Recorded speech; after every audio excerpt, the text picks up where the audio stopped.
jardin de Dieu. Et dans le livre de Genèse, c'est pareil. On dit un fleuve sortait de l'Éden pour arroser les jardins. Et à partir du jardin, le fleuve lui-même s'est divisé en 4 bras. Mais le premier bras qu'on appelle le Pichon, ou le fleuve Congo, c'est lui qui entoure tout le pays de Avila, qui est devenu aujourd'hui République démocratique du Congo. Et on dit, dans ce pays, il y a de l'or, il y a les diamants, il y a le bdellium, il y a l'onyx. Et même l'or de ce pays est pur. C'est ainsi qu'on voit maintenant les nations du monde convoiter ces pierres précieuses qui sont au Congo. Maintenant, l'objectif du diable est Satan. De la même manière qu'il a manqué les paradis célestes, il veut également que l'homme puisse manquer les paradis terrestres. Et on veut les détruire. Pour quel but? Parce que le Congo, c'est le pays de Dieu. Si vous lisez le livre de Proverbes, chapitre 8, Dieu dit ceci. C'est Salomon qui écrit. Il dit, lorsque moi, l'Éternel, j'ai placé le cercle de la terre, la sagesse dit, j'étais aux côtés de Dieu. La sagesse, c'est Christ. Quand Dieu plaçait le cercle de la terre, or, pour qu'un architecte arrive à placer un cercle de l'édifice qu'il veut construire, l'architecte doit se retrouver au centre même. Et lorsqu'il place le point central, c'est alors qu'il pourra étendre son fil et placer le cercle qui soit uniforme. Quand Dieu créait, il était au Congo. Lorsqu'il a placé le cercle de la terre, il était au Congo. Et ainsi, le paradis, qu'on nous disait, il est invisible, Dieu l'a fait disparaître. Certains même pensaient que c'est en Asie qu'on nous trompait, mais le paradis terrestre est bel et bien la partie est de la République démocratique du Congo, depuis le Katanga jusqu'en province orientale. Et voilà que, à cause de cela, le diable veut à tout prix détruire ce jardin. Et c'est la guerre injuste qui nous est imposée. Et pourquoi aussi? Vous savez, je voulais vous rappeler, chers téléspectateurs, on nous dit que pour regarder le monde tel qu'il marche, nous devons tourner nos regards vers Israël. Mais en réalité, Matthieu chapitre 21 a dit, les royaumes seront enlevés là-bas et donnés à une autre nation. Cette nation, c'est la République démocratique du Congo. Et Isaïe chapitre 18, 1 à 7 nous donne la précision exacte de là où se trouvera les royaumes de Dieu sur la terre, où Dieu viendra vivre avec son peuple. Et ce Dieu est venu. Dans Ésaïe 19, on dit, en ce moment-là, l'Éternel viendra en Égypte. Et là, au pays de l'Égypte, au milieu du pays de l'Égypte, au centre de l'Égypte qui est l'Afrique, on va construire un monument à l'honneur de l'Éternel. Le monument a été construit, il s'appelle le temple d'Nkamba. Et l'Éternel qui est venu visiter son peuple en Afrique, je l'ai toujours dit sans honte, sans peur, sans embâche, il s'appelle Simon Kimbangu. Le Dieu qui s'est fait chair et qui est venu vivre avec nous. Et c'est Papa Simon, quand il est arrivé, il a commencé l'œuvre, il a accompli pas mal de miracles, peut-être dans les jours à venir nous en parlerons. La finalité, les Belges avaient compris que l'homme dont on avait vu l'étoile paraître dans les ciels et qui annonçait qu'un être surnaturel devrait venir dans l'espace Congo et qu'il allait libérer le Congo et faire de ce peuple le puissant peuple qui doit diriger le monde. Alors, ils nous ont envoyé Diego Cao et la suite qui a eu la colonisation jusqu'à ce que nous sommes arrivés dans la période des indépendances. Mais avant qu'on arrive à la période des indépendances, Papa Simon Kimbangu a été arrêté injustement. Il n'avait rien fait de mal, sinon que prêcher l'évangile, guérir les malades, ressusciter les morts et faire du bien aux gens. Mais on l'a arrêté pourquoi? L'homme blanc avait compris qu'il est venu avec une mission, celle d'éclairer l'homme noir et remettre l'homme noir à sa place initiale, la place de la domination mondiale. C'est ainsi que Papa Simon a été arrêté. Et il a passé 30 ans de prison. Depuis le 3 octobre 1951, qu'il a été jugé en Banzangongo par le juge de Rossi, de la nationalité italienne, donc citoyen romain, comme le Christ a été également jugé par Ponce Pilate, qui est également romain. Condamné à 30 ans de prison. Curieusement, chers amis, chers papa, maman, Papa Simon a fait 30 ans de prison. La guerre à l'Est vient d'atteindre également 30 ans depuis son début. Et c'est une simple coïncidence? Je dirais non. C'est ainsi que Papa Simon a donné un message clair en disant, nous devons maintenant prier, que nous puissions l'invoquer, lui, qu'on le mette à l'épreuve ce vendredi 14 février. De 10h, 12h, 15h, qu'on lui demande de se souvenir de sa souffrance de 30 ans de prison et de la manière dont il est venu pour libérer ce pays. Ces pays qu'il a ceinturés par son panne qu'il porte. Ces pays qu'il a traversé toutes les provinces, parce qu'il avait dit, c'est un pays qui restera un et indivisible, qui ne pourra être balkanisé.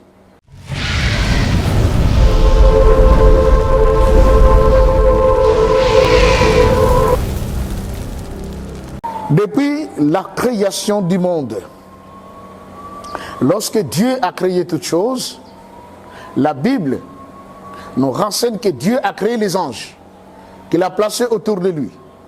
Mais il y avait un ange spécial qui a été créé par Dieu, qui était à la fois protocole de Dieu le Père et aussi chef de l'orchestre céleste, lui qui voyait toute la situation musicale de Dieu, et il était le surveillant du trône de Dieu. Cet ange qui s'appelait à l'époque Lucifer, qui signifie ange de lumière, à un jour donné, une autre pensée va traverser son esprit. C'était celle de savoir, est-ce après Dieu, c'était lui. Alors il verra Dieu le Père, pour lui poser cette question, est-ce qu'après toi c'est moi?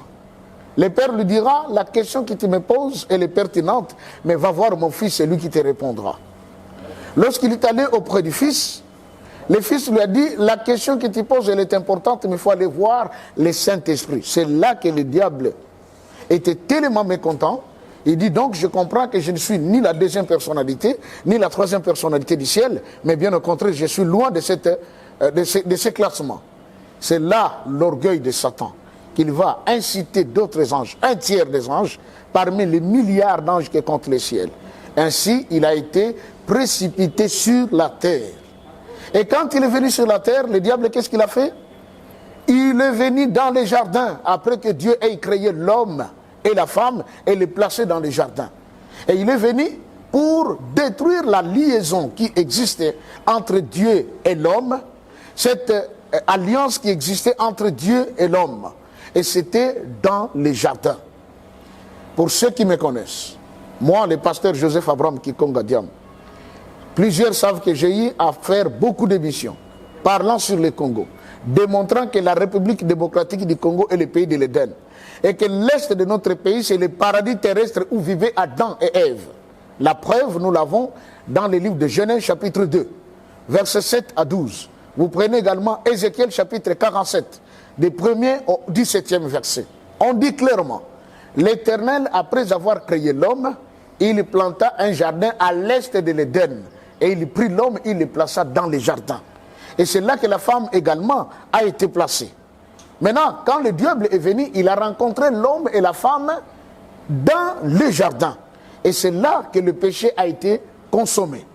Ainsi, Dieu se fâchant, il a demandé à l'homme et à la femme de sortir du jardin. Le livre d'Ézéchiel nous précise ceci, 47, au chapitre 47. On dit, un fleuve est sorti sous le trône de Dieu pour arroser les jardins de Dieu. Et dans le livre de Genèse, c'est pareil. On dit un fleuve sortait de l'Éden pour arroser les jardins. Et à partir du jardin, le fleuve lui-même s'est divisé en 4 bras. Mais le premier bras qu'on appelle le Pichon, ou le fleuve Congo, c'est lui qui entoure tout le pays de Avila, qui est devenu aujourd'hui République démocratique du Congo. Et on dit, dans ces pays, il y a de l'or, il y a les diamants, il y a le bdellium, il y a l'onyx. Et même l'or de ces pays est pur. C'est ainsi qu'on voit maintenant les nations du monde convoiter ces pierres précieuses qui sont au Congo. Maintenant, l'objectif du diable est Satan. De la même manière qu'il a manqué les paradis célestes, il veut également que l'homme puisse manquer les paradis terrestres. Et on veut les détruire. Pour quel but? Parce que le Congo, c'est le pays de Dieu. Si vous lisez le livre de Proverbes, chapitre 8, Dieu dit ceci. C'est Salomon qui écrit. Il dit, lorsque moi, l'Éternel, j'ai placé le cercle de la terre, la sagesse dit, j'étais aux côtés de Dieu. La sagesse, c'est Christ. Quand Dieu plaçait le cercle de la terre, or, pour qu'un architecte arrive à placer un cercle de l'édifice qu'il veut construire, l'architecte doit se retrouver au centre même. Et lorsqu'il place le point central, c'est alors qu'il pourra étendre son fil et placer le cercle qui soit uniforme. Quand Dieu créait, il était au Congo. Lorsqu'il a placé le cercle de la terre, il était au Congo. Et ainsi, le paradis qu'on nous disait, il est invisible, Dieu l'a fait disparaître. Certains même pensaient que c'est en Asie qu'on nous trompait, mais le paradis terrestre est bel et bien la partie est de la République démocratique du Congo, depuis les Katanga jusqu'en province orientale. Et voilà que, à cause de cela, le diable veut à tout prix détruire ce jardin. Et c'est la guerre injuste qui nous est imposée. Et pourquoi aussi? Vous savez, je voulais vous rappeler, chers téléspectateurs, on nous dit que pour regarder le monde tel qu'il marche, nous devons tourner nos regards vers Israël. Mais en réalité, Matthieu chapitre 21 a dit, les royaumes seront enlevés là-bas et donnés à une autre nation. Cette nation, c'est la République démocratique du Congo. Et Isaïe chapitre 18, 1 à 7 nous donne la précision exacte de là où se trouvera le royaume de Dieu sur la terre, où Dieu viendra vivre avec son peuple. Et ce Dieu est venu. Dans Isaïe 19, on dit, en ce moment-là, l'Éternel viendra en Égypte. Et là, au pays de l'Égypte, au milieu du pays de l'Égypte, au centre de l'Égypte qui est l'Afrique, on va construire un monument à l'honneur de l'Éternel. Le monument a été construit, il s'appelle le temple d'Nkamba. Et l'Éternel qui est venu visiter son peuple en Afrique, je l'ai toujours dit sans honte, sans peur, sans embâche, il s'appelle Simon Kimbangu, le Dieu qui s'est fait chair et qui est venu vivre avec nous. Et c'est Papa Simon, quand il est arrivé, il a commencé l'œuvre, il a accompli pas mal de miracles, peut-être dans les jours à venir nous en parlerons. La finalité, les Belges avaient compris que l'homme dont on avait vu l'étoile paraître dans les ciels et qui annonçait qu'un être surnaturel devrait venir dans l'espace Congo et qu'il allait libérer le Congo et faire de ce peuple le puissant peuple qui doit diriger le monde. Alors, ils nous ont envoyé Diego Cao et la suite qui a eu la colonisation jusqu'à ce que nous sommes arrivés dans la période des indépendances. Mais avant qu'on arrive à la période des indépendances, Papa Simon Kimbangu a été arrêté injustement. Il n'avait rien fait de mal, sinon que prêcher l'évangile, guérir les malades, ressusciter les morts et faire du bien aux gens. Mais on l'a arrêté pourquoi? L'homme blanc avait compris qu'il est venu avec une mission, celle d'éclairer l'homme noir et remettre l'homme noir à sa place initiale, la place de la domination mondiale. C'est ainsi que Papa Simon a été arrêté. Et il a passé 30 ans de prison. Depuis le 3 octobre 1951, qu'il a été jugé en Banzangongo par le juge de Rossi, de la nationalité italienne, donc citoyen romain, comme le Christ a été également jugé par Ponce Pilate, qui est également romain. Condamné à 30 ans de prison. Curieusement, chers amis, chers papa, maman, Papa Simon a fait 30 ans de prison. La guerre à l'Est vient d'atteindre également 30 ans depuis son début. Et c'est une simple coïncidence? Je dirais non. C'est ainsi que Papa Simon donnait un message clair en disant, nous devons maintenant prier, que nous puissions l'invoquer, lui, qu'on le mette à l'épreuve ce vendredi 14 février. De 10h, 12h, 15h, qu'on lui demande de se souvenir de sa souffrance de 30 ans de prison et de la manière dont il est venu pour libérer ce pays qu'il a ceinturé par son pan qu'il porte, ce pays qu'il a traversé toutes les provinces, parce qu'il avait dit, c'est un pays qui restera un et indivisible, qui ne pourra être balkanisé.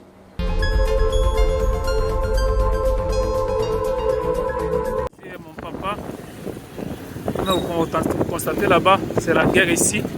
Les militaires sont devant nous là-bas, ils sont à moins de 10 km d'ici, dans la cité de Saké. Nous sommes dans l'urgence d'évacuer les enfants, de les déplacer vers cet axe ici, là où il y a la guerre. Et je suis Fiston Amissi, le coordonnateur de l'orphelinat Jésus et mon papa Nord Kivu. Nous sommes venus vers vous pour vous montrer la situation dont on traverse présentement. Nous voici devant notre structure, là où nous gardons les enfants. Nous avons ici plus de 45 enfants, filles et garçons. Et dans l'endroit où nous nous trouvons présentement, c'est du côté là où provient la guerre. Ils sont juste dans moins de 10 km ici, en train de foncer vers la ville de Goma. Et voilà pourquoi nous sommes venus vous demander une aide. Nous devons évacuer ces enfants ici vers un endroit plus sûr, parce que cet endroit ici est beaucoup plus dangereux. Pourquoi? Parce que c'est là où provient la guerre et c'est du côté où il y a trop de risques. Voilà pourquoi nous voulions avoir des moyens pour puisse déplacer ces enfants ici d'urgence dans un endroit beaucoup plus sûr en attendant que la situation puisse se calmer. Maintenant, là, nous sommes dans l'impossibilité de le faire. Pourquoi? Parce que il faut aménager là où les enfants seront. Il faut le moyen de transport pour les transporter. Il faut aussi chercher comment avoir aussi de la nourriture là où ils vont rester. Ça, c'est la situation qui devient très, très compliquée ici. Donc, comme vous le remarquez, à côté, ici, juste à l'église, à côté de notre orphelinat, il y a déjà des déplacés de guerre qui sont là, ils manquent où aller. Mais nous ne pouvons pas attendre que la guerre puisse arriver jusqu'aux enfants et croiser les bras sans rien faire. Voilà pourquoi nous sommes venus vers vous pour demander l'aide. En tout cas, nous avons besoin d'assistance, d'urgence pour que nous puissions évacuer ces enfants ici vers un endroit beaucoup plus sûr. Comme la situation nous oblige, nous avons besoin vraiment de votre assistance. Merci et que Dieu vous bénisse. Voilà nos enfants, ils sont là. Et en tout cas, jusque-là, ils vont bien, ils sont en train de regarder la télévision. Et nous voulons que nous puissions avoir une assistance pour que nous puissions chercher comment évacuer nos enfants ici vers un endroit plus sûr.